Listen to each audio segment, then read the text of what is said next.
আজ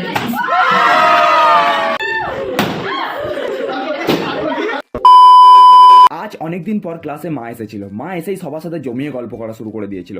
দাদার একটা কাজ থাকার জন্য ক্লাসে আসতে লেট করছিল, তাই ভাবলাম একটা গেম খেলা যাক। তাই শুরু করে দিলাম সবাইকে নিয়ে মিউজিক্যাল চেয়ার। তারপর ফাইনালি দাদা চলে এসেছিল, এসে কেকের আশেপাশে একটু ফুল দিয়ে ডেকোরেশন করছিল।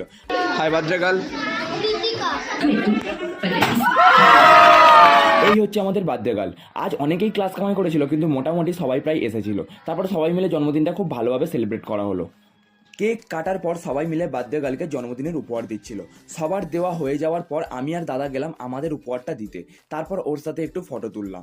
আর এইদিকে আমার মা কেক কাটাই ব্যস্ত ছিল। কেক কেটে সবাইকে প্লেটে করে দিচ্ছিল। তারপর সবাইকে দেওয়া হয়ে যাওয়ার পর আমরাও একটা করে প্লেট হাতে করে তুলে নিলাম। কেক খেয়ে নেওয়ার পর সবাই মিলে খেতে বসলাম।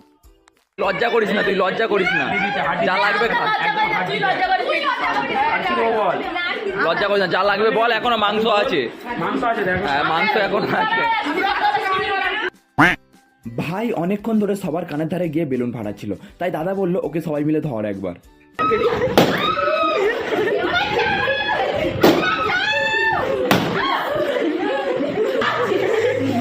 ভাই তো ঠিক আছে।